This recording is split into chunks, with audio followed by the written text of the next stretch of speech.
Someone saw, let's roll. My husband kicks my 9-month belly. I took care and zoom. Is it jobless leech? Make dinner, slave. Leave me, no regrets. That's it. Never with hubby. Hubby turns pale. I'll divorce you if you won't even do the housework. LLL. Suddenly entering the room, my husband Jason said with a smirk, looking down at me. You're already pretty useless, and I keep you around. Hurts me up. But Jason was fuming. Thanks to make matters worse, he kicked my belly, and I'm 9 months pregnant. Duh. Out of guard.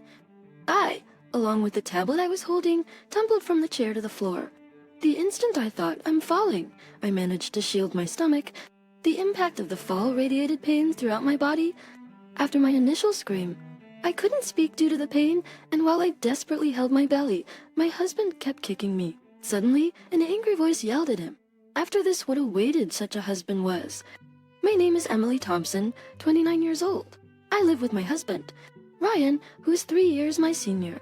Though it's just the two of us now, we'll soon be a family of 3. In fact, I'm carrying a new life inside me, being 9 months pregnant and clueless with my first baby. I constantly refer to maternity magazines, managing to get through the stable phase of pregnancy. That being said, I never truly felt at ease. Every day consisted of me trying to figure out the do's and don'ts of this stage. Morning sickness, something I'd only seen on TV dramas, was way tougher than imagined. Experiencing its severity firsthand and realizing the challenges of childbirth. I felt a newfound respect for mothers and hope to do my best. I eagerly await the day my baby arrives, praying for a safe delivery. However, I had one concerning matter. It was about my husband, Ryan. When I told him about the pregnancy, he cheered with a victory pose, exclaiming, "All right." I believed we could build a happy home together. I imagined a bright future filled with never-ending smiles between Ryan, me, and our soon-to-arrive baby. But as I faced the uncertainties of my first pregnancy, struggled with physical challenges, and was bedridden due to morning sickness, the once-kind Ryan began to change. I'm home. Why are the lights off? I'm sorry. I've been feeling faint since this morning. So you didn't do anything again? Yeah. That's why I thought maybe you'd eat out. I tried to call and ask you to maybe pick something up. What the hell? I was commuting, couldn't pick up the phone. What about my dinner now? He raised his voice, getting angry, lashing out at nearby objects. In the freezer, there are some pre-made hamburgers and dumplings. But to Ryan, who's hungry? My health seemed to matter little, showing a rather indifferent attitude. He clicked his tongue, annoyed, and left without a word. When he returned after a while, he had only bought food for himself. Flaunting it as he ate, without cleaning up, he just drank heavily and went to sleep. After watching Ryan storm off to the bedroom, I slowly managed to get up and found something to eat for the sake of the baby. Sitting in the quiet living room, tears began to flow from my eyes. I couldn't grasp how the happy family life I'd just recently dreamt of was already on the brink of collapse. Ryan and I, as they say, met at work. We worked at a major global firm called Ashia Corporation. Ryan was in the marketing department. I was an executive's assistant, but also worked in accounting. While I was handling some accounting work, Ryan came over with documents from his department. That's when he noticed me, and he pursued me relentlessly from that day. It was love at first sight for him. At first, I wasn't interested, but his persistence, coupled with the way he passionately led his team, attracted me. Thus, we started dating. He used to be such a wonderful person, making me dream of a happy family life together. If I stopped being so laid back and really focus on the housework and caring for Ryan, maybe he'd be kinder to me again. Reassessing my approach, I decided to get up earlier, even when it's tough, to ensure I have plenty of time to manage things. Even though I'm working from home, I still have my job responsibilities. I won't back down. Indeed. In fact, I chose not to take maternity leave and instead arranged to work from home. Some of my secretarial tasks, like schedule management and reaching out to stakeholders, were feasible remotely. More than anything, I wanted to save a bit more for our upcoming addition to the family. With this determination, I adjusted my schedule to ensure a balanced daily rhythm. I'd wake up earlier than Ryan and prepare a hearty breakfast. For lunch, I didn't need to pack anything since I usually ate at the company cafeteria. Once I saw Ryan off in the morning, I had the day to myself until he returned in the evening. This allowed me to pace myself, balancing rest, work, and household chores. That was my daily routine. However, Retaliation never changed his attitude towards me. In fact, he became colder with each passing day, like Shaporixums on a day off. I felt off from the morning. Even when the alarm rang, I couldn't get myself up, and regrettably, I overslept past the time Ryan usually wakes up. Hey, wake up. I told you I have a golf outing for work today. Do you expect me to go without eating? That's right. He had told me beforehand. I'm sorry. I'm just feeling really awful. Those were the only words I could muster. And he kicked the bed hard and yelled, "Useless," burst at me. I shrank back from his loud voice and the impact, and I regretfully let slip another comment. I always do my job properly most of the time. It's just today. Hey, are you talking back? You're a housewife. It's only normal to do your job properly every day. He yelled louder, lashing out at objects around him. The sound of objects breaking resonated throughout the room. I'm sorry. Please just stop. I was terrified and covered my ears, apologizing. From that day, we barely spoke.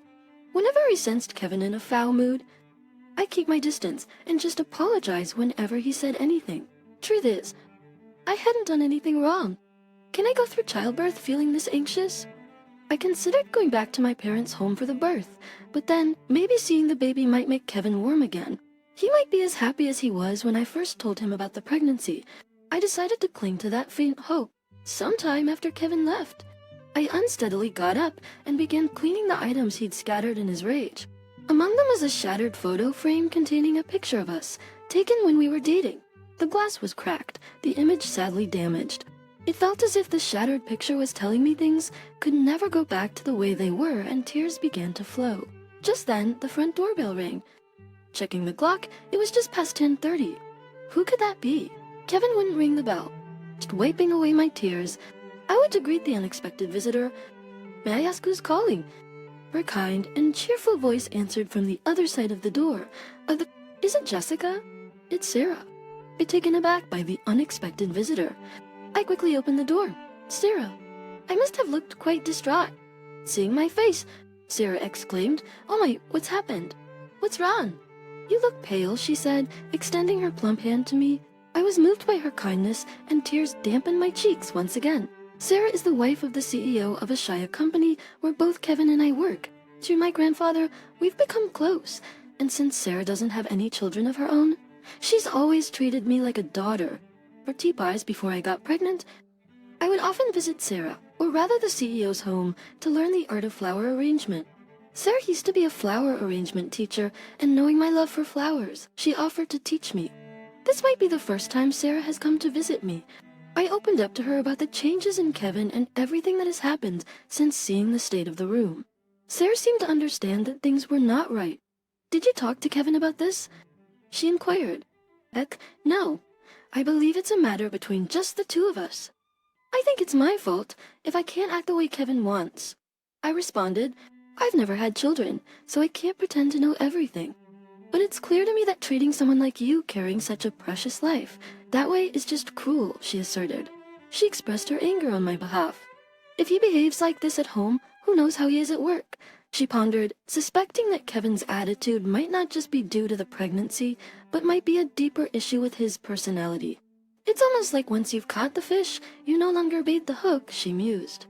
After hearing me out, Catherine tidied up the scattered items and prepared some rice porridge for me. Initially, she had researched nutritious meals suitable for pregnant women and brought me dishes and fruits to help boost my health. To reach out anytime if something comes up. Anytime is fine. If it's for you, Michelle intoxicated, I'll come rushing over. Thank you so much. And Catherine waved and kept looking back as she walked away. Talking to Catherine relieved my emotional stress, and with the food she brought me, I gradually regained my strength. Then on one particular day off, Kevin, who had been out drinking the previous night, didn't wake up at his usual time. During that time, I managed to prepare our meal, and since I had received a call from work, I decided to handle it remotely. How much time had passed? I had just finished an important meeting and was chatting with a colleague I hadn't seen in a while. Suddenly, the room door swung open without a knock. Startled, I looked towards the door to see Kevin glaring at me with furrowed brows. Who were you talking to while I was trying to rest? You looked like you were having a great time laughing, cheating on me. How dare you? He bellowed. As he said this, he stomped closer to me. Thinking of divorcing your worthless self who can't even do household chores, he taunted with a sneer. He then looked down at me, sitting on the chair with a smirk. He seemed to have misunderstood that I was cheating on him over a phone call. It was just a work call, I tried to explain. But before I could clear up the confusion, he snapped. Quit the act. God, you're so useless, and I still keep you around. Hurry up and make me something to eat. Kevin's anger flared even more. Suddenly, he forcefully kicked the legs of the chair I was sitting on. Caught off guard, I fell from the chair onto the floor, dropping the tablet I was holding in my hands. As I felt myself falling, I instinctively shielded my belly, but the pain from the fall coursed through my body. After my initial cry, I couldn't even speak from the pain and desperately clutched my stomach. But to my horror, Kevin started repeatedly kicking my belly, even though I'm in my 9th month of pregnancy. While shielding my stomach, I managed to let out a weak plea. Stop it. Suddenly, a furious voice shouts out, directed at my husband. Tevin, Robert, you bastard. What are you doing to Hannah? The voice was coming from the tablet that had fallen with me. The fallen tablet had instantly propped up against a leg of the desk, showing my battered form to the person on the other end of the remote call. Unaware of this, Kevin stopped his kicking when he heard the deep growling voice coming from below. What's with that loud voice from a call? Kevin, thinking I had dropped a phone, crouched down to peer at the source, his eyes widening in shock. Instead of a simple phone call, he was met with the glaring eyes of an enraged individual. Reaching my breaking point from the excruciating pain, I mustered all my strength to speak. Please, call an ambulance. Just amidst a pain like I've never felt before, with my consciousness fading, it was all I could manage to say. That? First a charade, now you're playing sick? Hello. Kevin scoffed at my pleas, but another voice boomed from the tablet. What, you fool? You think her cries are fake. Call an ambulance now. Who's the noisy old man on the call? As Kevin spat at the figure on the screen, his face turned ghostly white upon recognizing the man who had interrupted. I'll call the ambulance. Kevin Meister, Mapti boss. On the screen was a familiar face of the company CEO, along with an elderly man. Kevin didn't recognize. Doug Withers. I heard everything you did.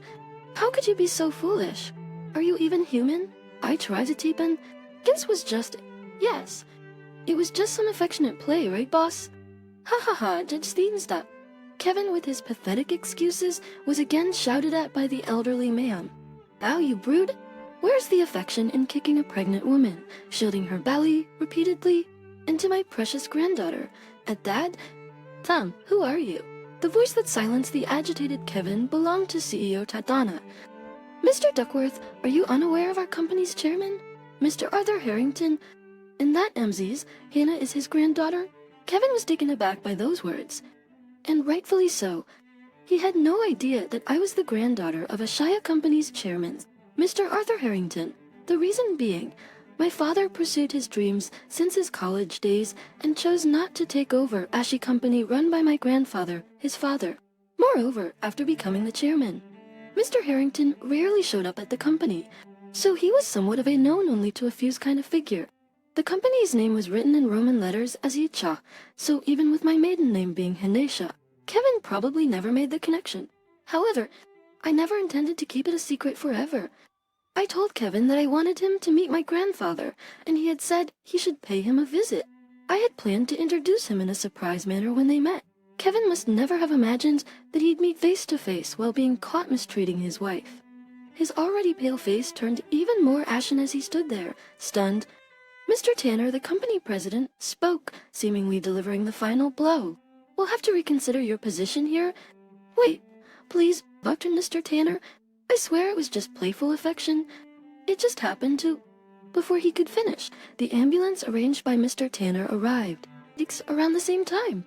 Mrs. Lisa, possibly alerted by Mr. Tanner, also rushed to the scene. As the paramedics loaded me into the ambulance, Lisa pushed Kevin away, trying to hold my hand. Stay away. If anything happens to Hannah or the baby, no, even if nothing does. I'll never forgive you, she said, glaring suspiciously at Kevin. Then to Mr. Tanner and my grandfather shown on the tablet, she declared, I'll accompany her. She held my hand with concern and rode with me in the ambulance. As they loaded me into the ambulance, my already weak consciousness began to fade. Hannah. I could hear Lisa's voice, fainter, separate from my dimming vision. How long did I sleep? I opened my eyes, finding the brightness overwhelming. Fitzt, where am I? I murmured softly, slowly taking in my surroundings. And then, Hannah, oh thank God. I'm so sorry. Lisa, shouting those words, quickly pressed the nurse call button. Her face was the first I clearly saw. From the other side, I could hear my grandfather, Streetbet's voice. I'm so relieved. They said the baby in your belly is safe too. Grandpa. Lisa, my foggy mind began to clear slowly. At that moment, I remembered being pregnant and the horrific abuse I suffered at the hands of my husband. Nothing the baby. Thank God, relieved by my grandfather's words. I covered my face. Seeing this, my grandfather gently said, "It must have been terrifying. You did well," as he affectionately ruffled my hair. I thought of Ethan in our early days of marriage and spoke out my feelings to the two. Did I do something wrong? My voice trembled as the words left my lips. Hearing this, Lisa, fighting back tears, reassured me. "Hannah, it's not your fault." My grandfather fiercely declared, "That bastard who put my precious Hannah through this will never be forgiven. That bastard who put my precious Hannah through this will never be forgiven." Both of them fiercely defended me. "Just rest now, don't think about anything," they both advised. Their words brought me true relief, realizing I wasn't alone in this fight. When I woke up, I was told that I had been asleep for 3 days and 3 nights. After receiving a clean bill of health for both mother and child, I was admitted for a week for precautionary measures. Ethan never once came to visit. Thinking about the baby, who could have been in grave danger, my anger towards Ethan surged. Lisa, who visited every day, expressed concern. She believed that if I returned home, there was no telling what Ethan might do next. Thanks to Lisa's kindness, until things settled with Ethan, I was to be taken care of at her boss's residence. My family home was far away, and given the continued instability, it was decided that going back there for childbirth wasn't wise. I had considered going to my grandfather's, but since my grandmother had passed and there were no other women around, it seemed best to be where Lisa, a woman's touch, was at the boss's house. Given this, staying near the downtown area at the CEO's house would be more convenient to deal with Ethan, which is how the decision was made. Shortly after moving in with Lisa, Mr. Thompson, the CEO, shared Ethan's behavior at the company, but turns out, on the night I confided everything to Lisa, she had talked to Mr. Thompson, asking him to keep an eye on Ethan. Taking this into account, Mr. Thompson had instructed Ethan's immediate superiors and colleagues to report any unusual behavior. Lisa's response was, "I knew it." It seems Ethan believed that after I was rushed to the hospital and hadn't contacted him, I'd done something terrible to him and decided to run away. And unbelievably, he spread rumors among his colleagues that I had cheated on him, felt guilty, and wanted to distance myself. Furthermore, according to one of Ethan's peers, he always had a high pride. He looked down on anyone he deemed beneath him, ridiculing them. As for his subordinates, he was known to be condescending and verbally abusive. His attitude was terrible. Apparently, he had pursued me because I was once the most popular woman in the company. He bragged about plans to marry me only to then treat me as a slave and exploit me to no end. I'd been deceived by Ethan. Deflecting on this, I felt lucky to have met a kind person.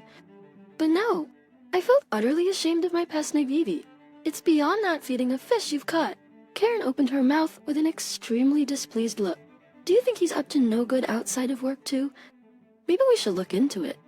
Exchanging glances with Mr. Turner, Karen nodded, patted me on the shoulder, and headed to the back of the room.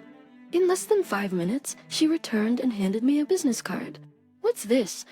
It's someone who's willing to listen and help. Why not consult with him? Upon Karen's suggestion, I glanced at the card and realized it was an attorney's card. I learned that my grandfather had entrusted that card to Karen, saying it's from a very capable attorney. Right now, my grandfather is hosting some longtime international business partners visiting from overseas, so he had Karen look after me. The chairman was really worried about you. He said he regrets not being by your side during this time, but he wants you to stay strong. Karen conveyed, "I see. That's just like Grandpa." I murmured to myself, "I'm used to myself." My grandfather was the type to prioritize work and his professional relationships over even family matters, a truly strict man. Since I was always Grandpa's favorite, I grew up observing him. though his sternness in work gave me a cold impression during my student years. I knew the love he showered on me as a child, and I've always adored him.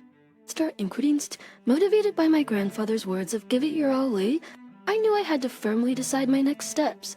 And that, I resolved to settle things with Kyle once and for all. And as the attorney started investigating, the revelations kept pouring in. It turned out that Kyle was a far worse person than I'd imagined. First off, Kyle, who painted me as the terrible wife who cheated and left him, was involved with multiple women, including the receptionist at his company. When Mr. Thompson, the company's CEO, conducted an internal investigation, suspicions arose that Kyle had been embezzling company funds and was trying to pin the blame on me since I was also involved in accounting. After some progress with the investigation, my phone rang. Of course it was from Jason. "Hey, what's going on?" Jason's angry voice, which I hadn't heard in a long time. "Namix dies Travanipstein?" "I'm not scared at all." I answered calmly and indifferently. "Is it safe to assume you've received the certified mail I sent?"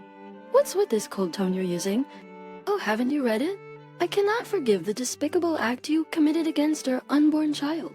At the same time, I earnestly hope to become strangers with you, so I sent it to sever ties." "What? You're the one who cheated and left on your own." Jason's yelling is so loud it hurts my ears. "Do you only know how to yell? I can hear you just fine without all that screaming. Are you satisfied? Just framing me while you have affairs with multiple people." "Oh well." I lay into him with a hint of sarcasm, making it clear I know everything. "Wait, how did you?" I continue, not letting Jason's flustered reaction interrupt me. "You really didn't read it, did you? A lawyer looked into everything for me. There's more than enough evidence. Plus, the mail I sent concerns a personal claim for damages. As for the wrongdoings at the company's attorney will be in touch. He should be prepared." Hearing that, Jason was probably pale and breaking out in a cold sweat.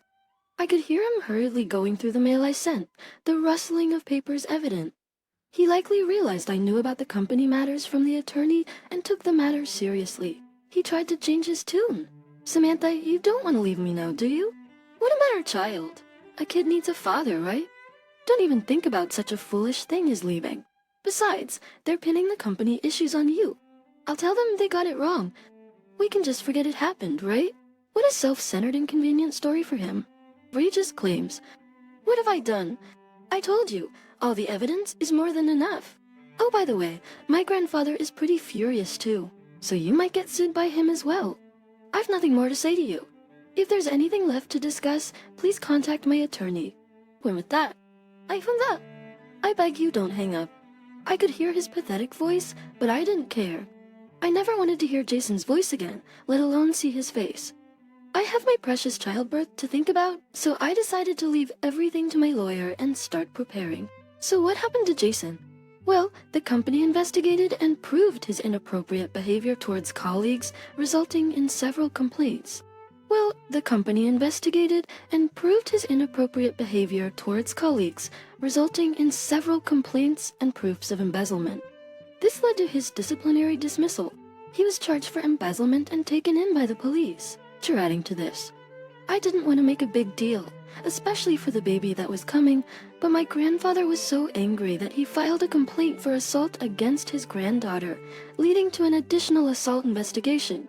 Financially, he faced multiple compensations and damage claims, ending up with a tremendous amount of money to pay all at once.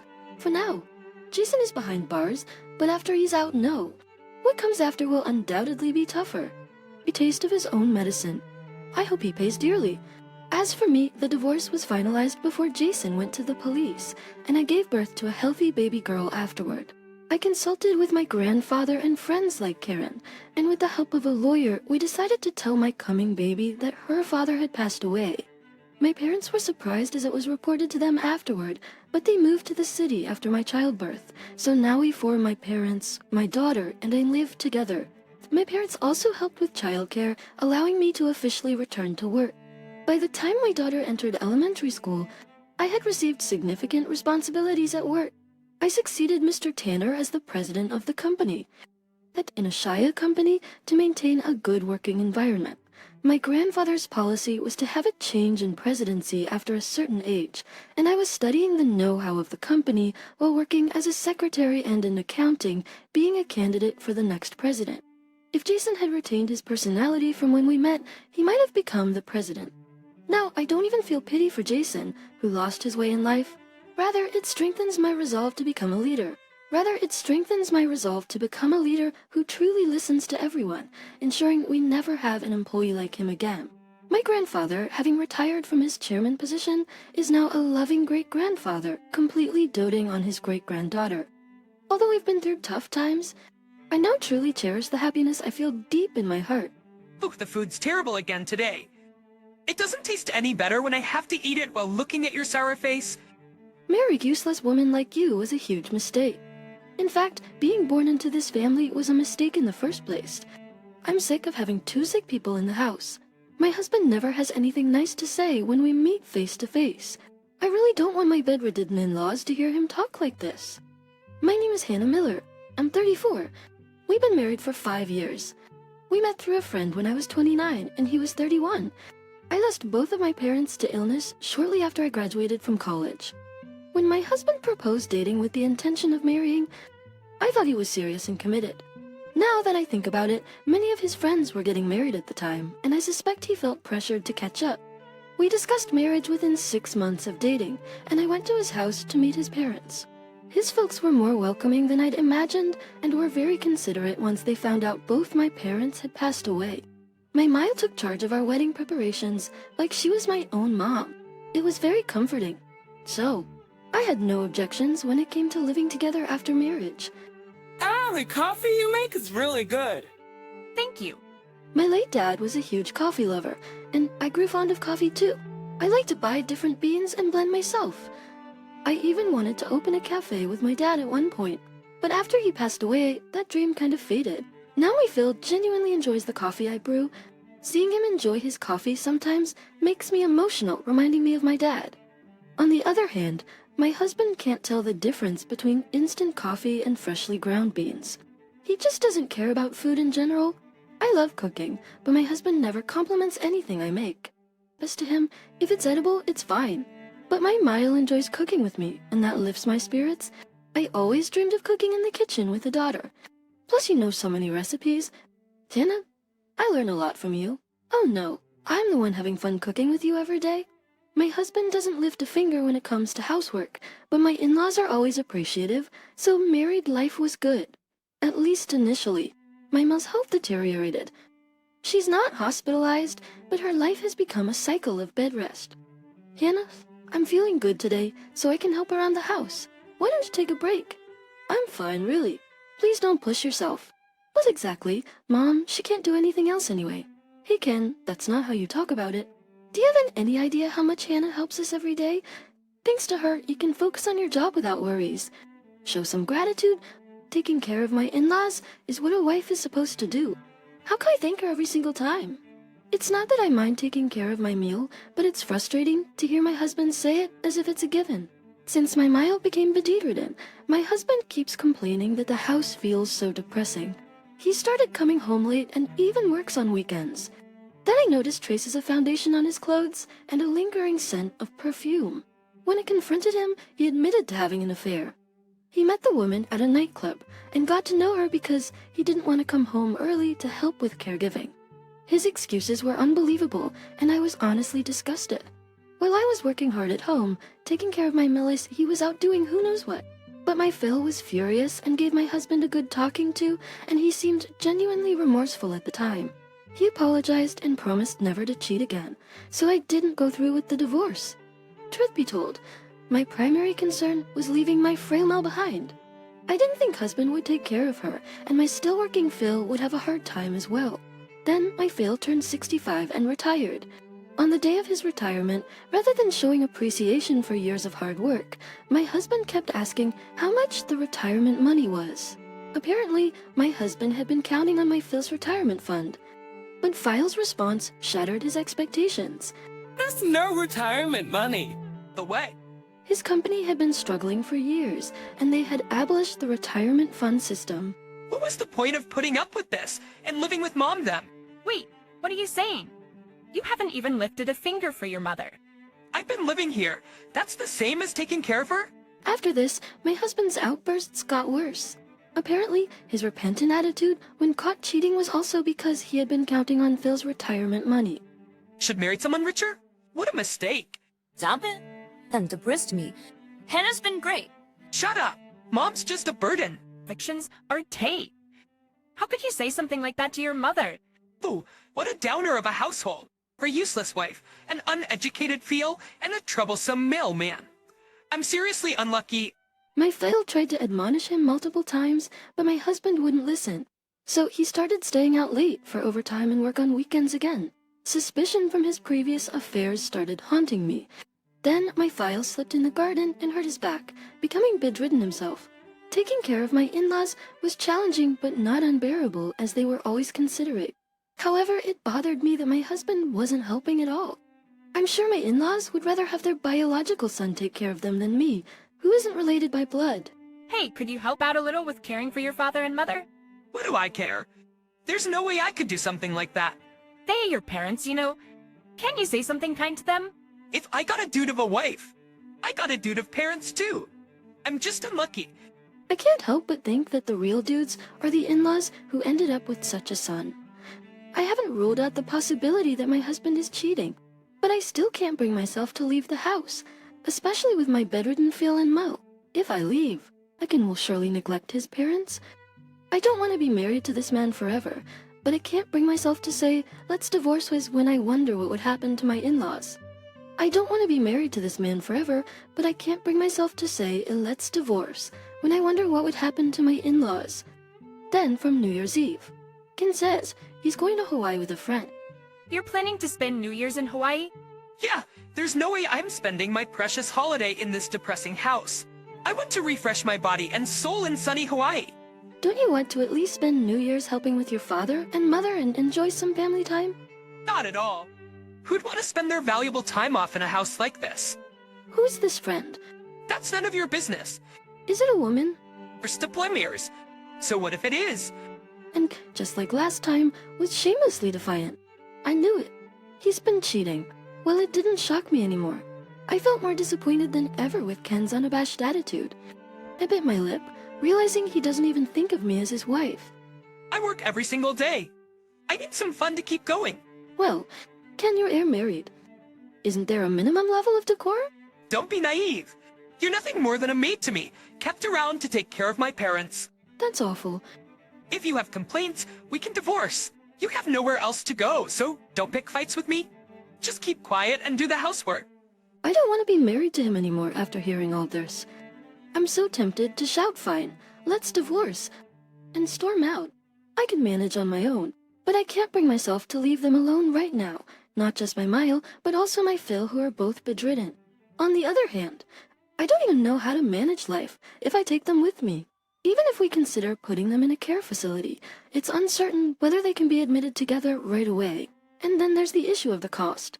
Can their social security benefits cover all the expenses? Even if I work, I'm not confident that I can earn enough to cover the costs.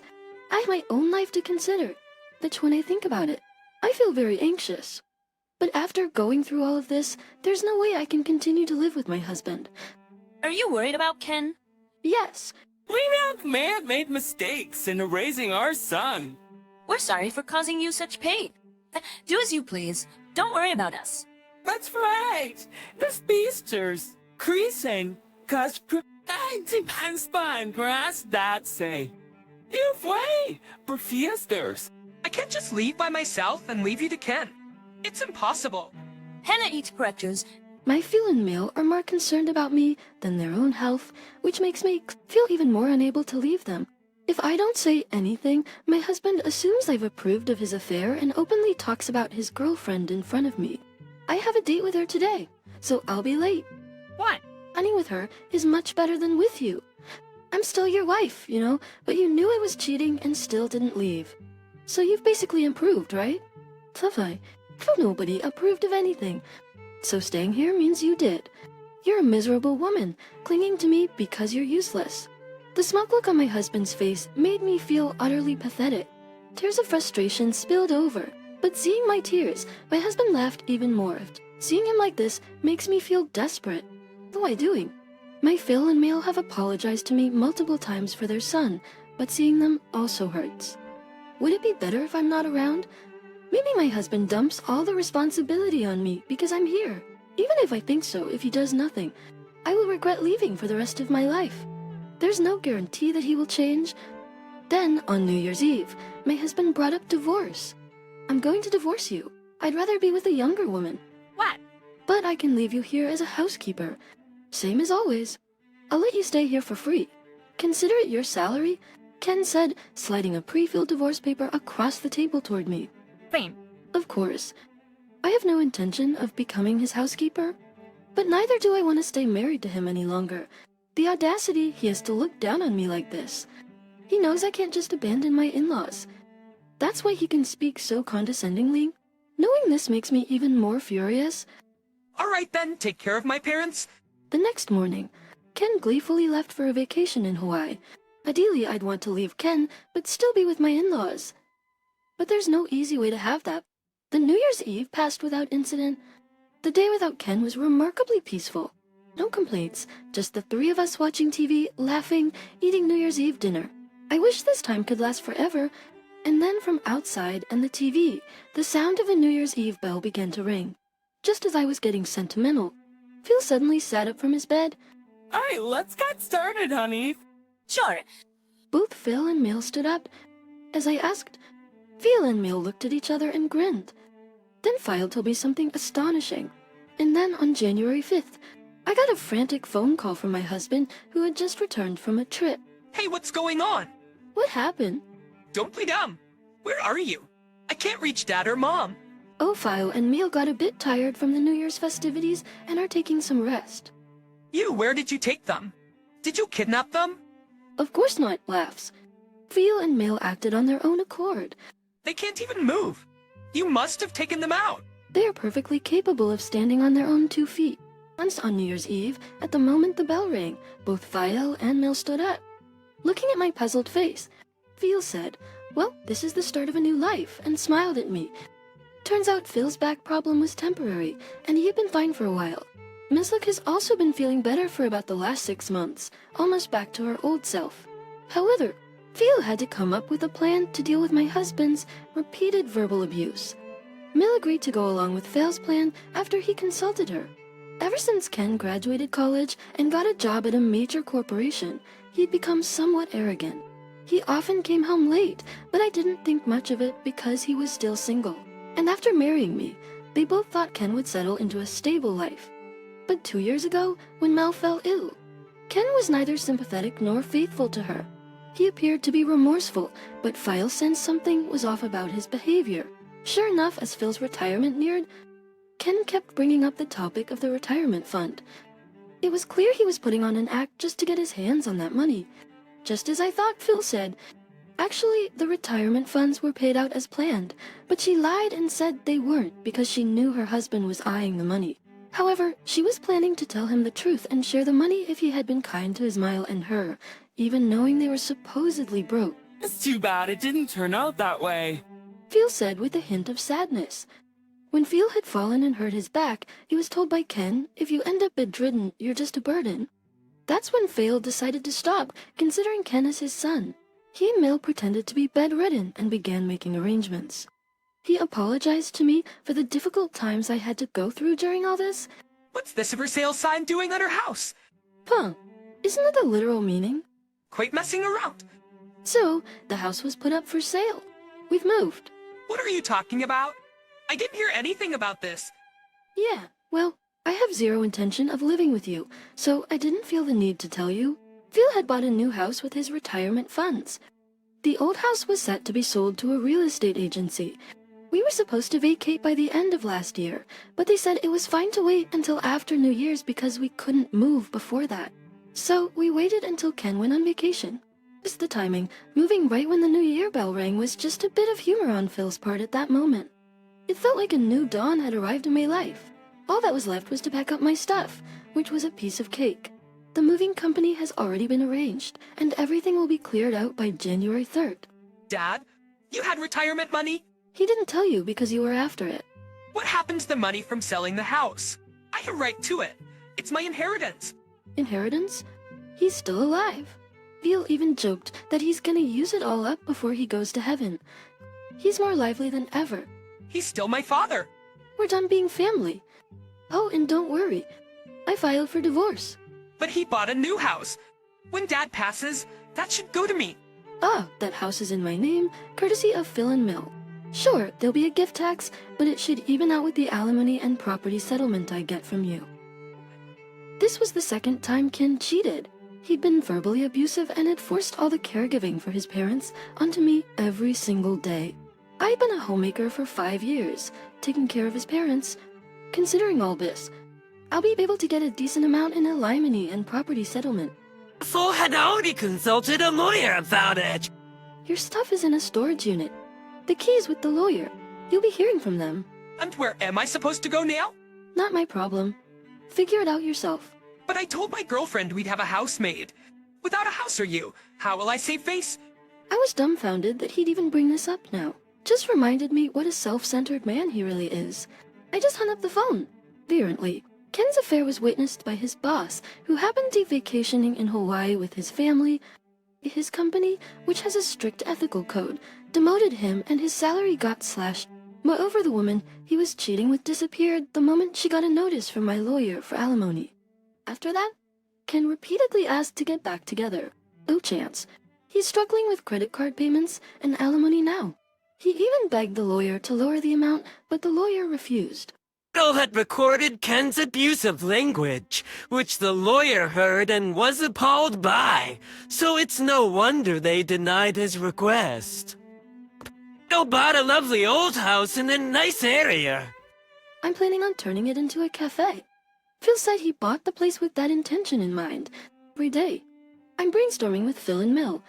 I'm not sure if it'll work out, but I'm gonna give it my all. And seeing Phil and Mill laugh and smile every day makes it all worthwhile. I want to keep living happily with them, sipping great coffee for the rest of our days. My sister-in-law, who had moved out after getting married, suddenly returned to her childhood home. Maybe she's irked that I, a stay-at-home wife, live with our in-laws. Unemployed parasites like you should just leave. Oh, really? Well, I'll leave as you wish, but don't come regretting it later. I'm Sarah Thompson, 28 years old. I married my husband, Joe, who works for a travel agency 3 years ago. We don't have kids yet. Soon after our wedding, Joe's parents suddenly needed care due to their deteriorating health, so I've been a homemaker, caring for his parents. Joe and I were high school classmates, and both in the mountain climbing club. We started dating around the time we graduated, and after dating for 7 years, we tied the knot. I've been close to his parents since then and didn't mind living with them. In fact, I've always wanted to give back for all the love they've shown us. It wasn't long before they were bound to wheelchairs.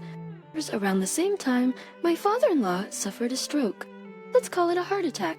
He survived, but it's been hard for him to walk ever since. I sometimes wonder if their health took a turn for the worse because Michelle left home. Michelle is Joe's younger sister by 5 years. She's quite the looker, but a bit flaky. The total charmer, and she's been popular since late elementary. Joe was always worried about her. Apparently, those concerns my husband had have now become reality. My husband, being the eldest son, was born 5 years before his younger sister, a result of a late-in-life pregnancy for his parents. My husband always mentioned how she was heavily pampered by parents. Joe left the family home right after witnessing our wedding. She eloped with a boyfriend she met at her part-time job and married him in a rush. She never introduced him to her parents or even let them know where she was living. Considering she was the apple of their eye, this devastated my in-laws. Joe tried contacting her multiple times since her number was known, but she never picked up, only leaving voicemails. Then one day, out of the blue, she came back. The moment I answered the intercom, she questioned, "Why is Sarah here? Where have you been all this time?" "Michelle, why does it matter?" I unlocked the front door and let her in. "Weren't you and Joe living in an apartment after you got married?" "Sarah, we decided to move here. Joe must have called you about it several times." "Oh, really?" Anyway, Michelle noticed the ramp and handrails around the entrance. "Did you renovate this place? It's been made more accessible for the parents." "Why'd you do that without asking me?" "It was a decision made with Joe and the parents. She entered the living room like she'd never been gone, dumped her stuff, and collapsed onto the couch. Will you believe that? Are you back all of a sudden? As a Michelle? Something happened. Why can't I return to my own home? And since you're the wife here, make me some iced tea or something. Why go it's this? Me first expression. I'm preparing lunch for the parents. I'm tired, you know? All right. Just give me a moment. I finished preparing the meal and brought Joe's parents to the living room. Seeing both her parents in wheelchairs, she exclaimed, "What happened to both of you?" I knew Mom used a cane, but Dad too. What did Sarah do? Excuse me. Believe it or not, they're blaming me for my parents' poor health. I'm a loss for words. Moreover, with Dad in this condition, what about the income? I just came back. Can we even make ends meet? Sounds like she's relying on her parents' money since she's come back. Yet, despite what Michelle is saying, my parents are like, "I can't believe Michelle is back. Don't worry about the bills," they say with tears in their eyes. Normally, they would be furious at a daughter who left without a word and then came back out of the blue. If it were my family, she'd be disowned. Seems my husband's remark about her being overly spoiled growing up wasn't wrong. I won't go anywhere again. Bonding instead. Must be something look good when you get married and move out? What about your husband? Did you split up? Ignoring my parents, who were moved by her story, I directly confronted her. Well, She gave a vague reply and didn't answer further. True to her word, Michelle stayed at our parents' place from that day on. She didn't seem to be working, and although I thought she might help with caregiving, she did nothing. Instead, she dumped all the house chores like cleaning, laundry, meal prep, and shopping on me, lounging around all day or occasionally going out. At first, I thought she was job hunting, but she showed no signs of working. Yet, she started being critical, nitpicking everything I did. If Michelle would help a little, maybe I'd make fewer mistakes. I tried to put it gently, but she retorted, Aren't you the daughter-in-law here? And a stay-at-home wife at that. You're home all the time, right? So you should do the chores perfectly. I insist to be home all the time. Apparently, that comment was a mistake. I teach, then leave. Don't bother coming back. What? Simply electricity. Too worthless. Get out. With that, the TV remote came flying at me. I get it, but... Owie! I said as I picked up the remote, just don't regret it. I was worried about my husband's parents, and even though I had worked hard in this house, I decided to leave. Actually, Joe and I had already decided on a new place to live. From the moment Michelle came back, I knew things weren't going well, so I have been looking for an apartment and preparing to move out. From now on, I'd love to spend more time hiking, and I'm thinking of starting a family soon. I'll look for a nursing job. It's a fresh start, just like when we first got married. But just when I thought so, Michelle called me 3 days later. Listen, Sarah, why do I have to do all this? She's probably referring to taking care of our parents. She didn't know that I was doing all the household chores and care. It's only natural for parents to rely on their daughter when there's no one else. In fact, I used my nursing experience to help with not just daily care, but also massages and rehab. My in-laws might have been a bit hesitant with me, their daughter-in-law. They tried to do what they could themselves, and indeed they became more independent over time. But now they might be getting too comfortable with their own daughter. She's stuck in a childhood where she was always pampered and got everything she wanted. She doesn't realize that she's grown up, and our parents are getting old. I'm so slim and frail. How am I supposed to lift them? It might be easy for you with your build. That last comment was uncalled for. Having been in the mountain club, whenever I had the chance, Joe and I would go hiking, or I'd go to the climbing gym to keep in shape. I'm confident in my strength. Even so, taking care of 2 elderly people can strain one's back, and sometimes you never shake off the fatigue. I always thought that my spoiled sister, who never did anything, couldn't handle it, but giving up this quickly. But it's not like I wanted to quit my job. I joined your family's home because I wanted to help, seeing your parents in need. But now that you're back, why do you need someone like me who's bad at housework? Something about what she said bothered me. Her phrase, "now that I'm back," implied she's been doing it even before. Before I could ask, she said, "You know what, Chits, I'm leaving again." But excuse me, Three. No, but why are you the one who kicked me out? But it's not like I wanted to quit my job. I joined your family's home because I wanted to help, seeing your parents in need. But now that you're back, why do you need someone like me who's bad at housework? Something about what she said bothered me. Her phrase, now that I'm back, implied she's been doing it even before. Before I could ask, she said, you know what, Chins, I'm leaving again. Wait later. Why leave now, especially after you just returned? Then put your parents in a nursing home. I can't handle this. I thought she had some nerve saying that when she hadn't done anything, but I kept quiet. I felt I managed well enough. Sure, there were tough times, but seeing my father-in-law and mother-in-law happy and slowly recovering made both of us, as a couple, feel good so it never felt like a burden. There are many facilities that'll take them given their age. I can't. I'm leaving. I bought your father and mother. What is Gator behind? You're the wife. Sarah, I'll take care of them. And you our daughter too. As a Michelle. It's weird for a daughter to take care of her parents, right? Wanting to say that what's truly weird was her attitude, I headed home with my husband. Even though we were gone for just 3 days, the house was a mess. The living room table was cluttered with tissues, magazines, half-eaten bags of snacks, and unfinished cans of beer. The used dishes and pots filled the sink. Dust and hair had accumulated on the floor. It seemed like they hadn't done laundry in a while, as clothes piled up in the laundry basket. What is this? Well done! It's because Sarah didn't come to help. She's being defiant. You're the one who drove me out. You should be taking care of things. After all, it's your house. Emma always did everything for me. As for my father-in-law and mother-in-law, they haven't had a bath in these 3 days. Not only that, they say they haven't bed properly. Sarah, help us. You are always so capable. Michelle can't handle chores or care for others. We might die if things go on like this. My mother-in-law cried out to me. Then Joe raised his voice. Don't just rely on Sarah. Ask you who raised Michelle. Who into the show like this? Now it's coming back to bite you. Seeing the usually calm Joe, so angry left both parents and Michelle stunned. I'd sound jealous it's her older brother. But Michelle has been pampered since birth.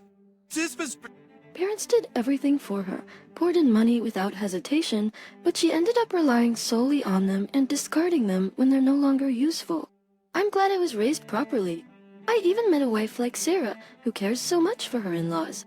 It warms my heart that Joe thinks so highly of me. Having Joe understand makes the exhaustion of caregiving fly away. But then Michelle retorts, it's Dad and Mom's fault I turned out this way. My in-laws exchanged worried glances. They blame others.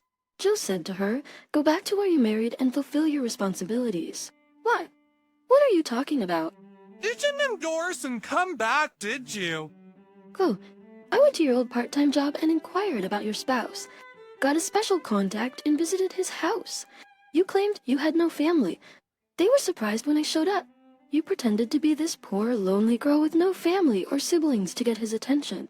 That's why you never introduced us. His parents are elderly and need care now. You ran away because you didn't want to take care of them, right? That's not it. We broke up. He was a terrible man. Oh, playing the victim card again, huh?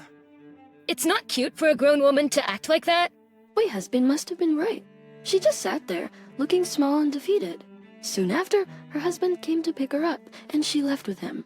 Considering she tried to abandon both her parents and in-laws, he was quite a saint to take her back.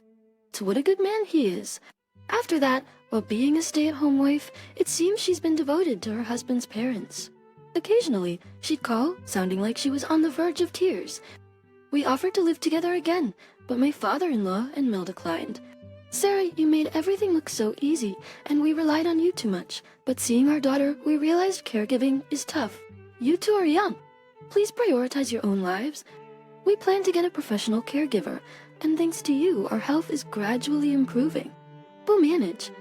My father-in-law added, with a hint of shyness, you've been through a lot for us, especially as newlyweds. We're sorry for imposing on you, but if you could occasionally help with some rehab, we'd be grateful. I replied, of course. Let's work through this together. We gratefully accepted our parents' suggestion and continued living in our apartment. I started job hunting while enjoying mountain climbing as a hobby with my husband. In between, we also visited my husband's childhood home. But eventually, I discovered I was expecting our first child. I gave birth to a baby boy who looks a lot like my husband. My husband, on the other hand, left his job at the travel agency and started his own business. He set up a small company mainly focused on mountain climbing and hiking tours. This had been his dream since college, but there was more to it. He was deeply moved by his father's words after falling ill, who said, "Guess I can't travel anymore." Driven by the desire to make the mountains accessible to families with small children, those with disabilities, and those with chronic illnesses, he crafted special tours for them. Now, many who once gave up the idea of traveling are enjoying these tours. When we invited my husband's parents on a tour, they were genuinely thrilled. Since our child was born, my in-laws had shown considerable improvement. Possibly motivated by the idea of caring for their grandchild, they had become active in their rehab and were recovering well. Their smiles also increased. As for me, I began working as a tour nurse in my husband's company. Accompanying travelers in case of medical needs. Being able to support my husband's dream and work alongside him feels truly fulfilling as a wife. I'm now thinking of taking a private trip to the mountains with my in-laws, of course with my husband and son as well. I long for the whole family to witness that majestic view together. With these thoughts, I continue to juggle work, household chores, and parenting every day. Slay! Make dinner fast! My husband knocked over the chair I was sitting on as I neared my due date. He got angry because I was on a video call. He didn't help me even when I felt a sharp pain in my stomach after hitting the floor. Then, the person on the other side of the screen raised their voice, asking, Who the hell are you? It's you, Liferous! The moment my husband checked the screen, his face turned pale, and after that, his life took a nosedive. My name is Hannah Johnson, 29 years old. My husband, Mark, and I got married last year after working at the same office. Well, he was a top-performing employee. I mainly supported him in my administrative role, even after marriage. I continued to work and support him both professionally and personally. But after getting pregnant, I started suffering from frequent dizziness and began working from home. From then on, my health started deteriorating, and Mark's attitude became increasingly odd. I ain't been home! What is dinners? Haven't you prepared the bath? You should take care of the house! And not yourself or I've served. I'm sorry. I've been feeling dizzy and have been resting all day. Just because you're working from home doesn't mean it's easy for me at the office. Being pregnant doesn't make you sick. Stop being so lazy. Initially, I would retaliate, but every time I did, he would lash back, doubling my stress. I can't continue like this, especially with a baby on the way. Eventually, I started doing whatever Mark demanded without any protest. I kept hoping that he was just disturbed by my pregnancy and would return to his old self. Yet, his actions only escalated, leading to the worst incident while I was on a video call. Mark, with a frown, entered my home office.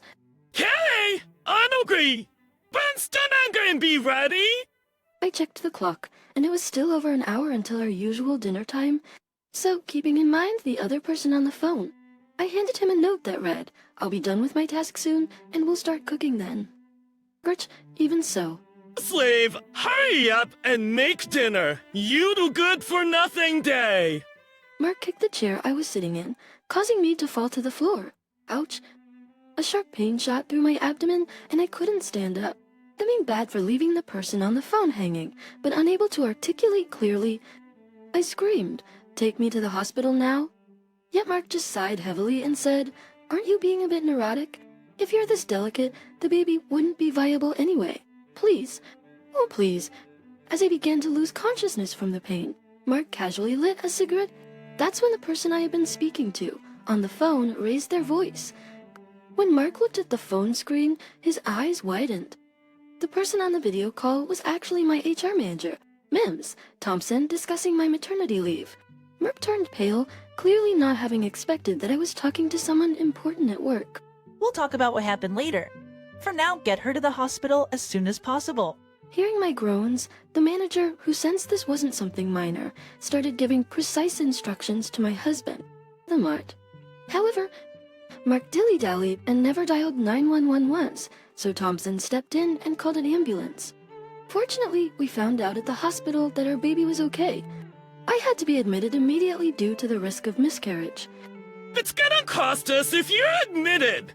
Gee, that's Mark for a thumbable dash for house, but nice boss shouldn't have butted in.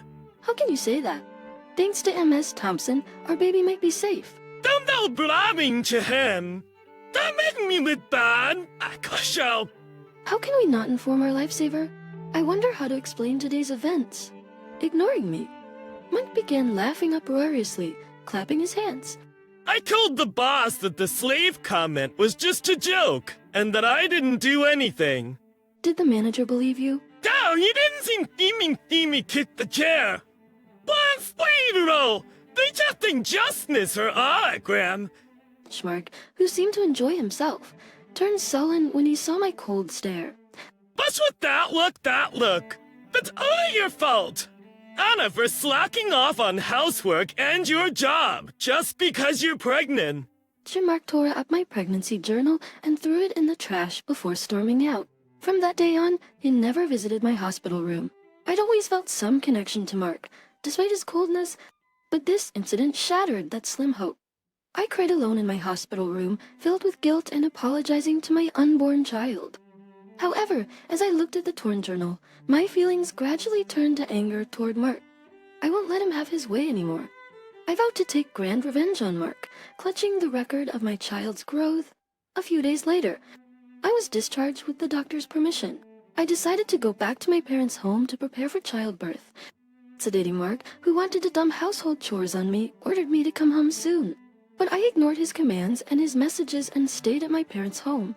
While I was living with my parents, Mark came to take me back but was sent away by my father and never returned. Then, just before my due date, I was called by the HR manager. I had to go to the office, heavily pregnant, where Mark was also present. While waiting for the HR manager, he began to complain incessantly. Why haven't you been in touch? Give me the idea how hard it's been to handle all the chores alone? I needed to rest up for the baby. I was at my parents' because I thought you'd overwork me if I stayed. Mark clicked his tongue, clearly not pleased with my response. Unbeknownst to him, he was about to find out why he'd been called into HR. I must have gotten a warning for skipping work because she's pregnant. As for me, I might get promoted for my performance. I wonder how much my salary would go up.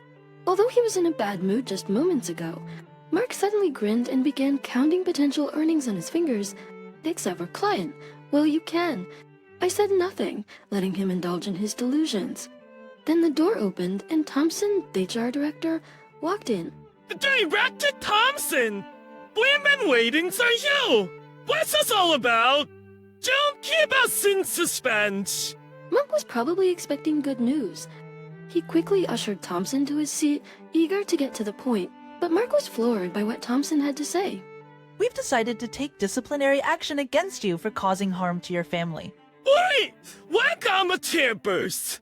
Why? I've explained that I didn't do anything to Hannah. You believed me, didn't you? I only pretended to believe you to find out your true intentions. According to Thompson, they had been monitoring Mark and found out that he'd been saying pregnant women are useless, not doing chores or working. We've received a complaint from the victim herself, your pregnant wife, about what happened that day. There's no way I can trust someone who talks ill of her. Oh, you believe her secretary over me? An elite, who's... Emperbu. Mark pointed at me. And from a work ethic, I find it hard to believe she would lie. Dashmeg! I'm not you for what? Also, you seem to be misunderstanding something. Hannah is a potential future executive. Don't underestimate her. Why? I'm in the partners, which... In fact, I had received multiple promotion offers from senior management due to my high-performance evaluations. But I had opted for a less demanding secretary role because we wanted kids. Since I never boasted about it, it was only natural Mark wasn't aware. You can't be suggesting that Hannah is more capable than me. You owe your good sales performance to Hannah's help. Don't you even realize that? In fact, my husband used to be an underperforming employee, but ever since I started meticulously pointing out his mistakes, his performance improved. The moment I went on maternity leave and stopped supporting him, his sales numbers plummeted. The manager also admitted to having a strong dislike for my husband's attitude towards me, evident even through the screen. You think people's lives are a joke. Consider the possibility of a job transfer. My performance has been improving recently, and I'm an asset to the company, right? Plus, our unborn child is safe now. Can't you lighten the punishment? My husband suddenly started to grovel, but he froze the instant I told the manager a certain truth. Here's a copy of an email my husband was sending to a client from our home computer. Take a look. It shows evidence of illegal transactions. What would this were slavery to benefactors. You know he's screwed out. Evidently, my husband was desperate for good sales numbers. He'd been bribing clients to secure contracts. Upon checking the ML history, it was clear this wasn't a one-time thing. He'd been engaging in under-the-table deals regularly. This is unacceptable. Not only is it unethical, but it also puts Hannah at risk. We don't need someone like you in our company. I'm sorry, Aki. To go. No, snotty back. It's just a momentary lapses. I'll reflect on it. Well, the go. Please forgive me. My husband was sweating bullets and kept bowing to the manager, who simply stared back in silence. Affirming that further talk would be futile, my husband turned to me. Give me, will you? I get you trying to talk Thompson into not firing me? How dare you even say that? Why did you demand perfect housekeeping from me while I'm pregnant and immobile? You knew I was on the verge of fainting. Initially, my husband didn't respond. However, under the intense glares from both the manager and me, he finally spoke. I only thought of you as a maid after getting married.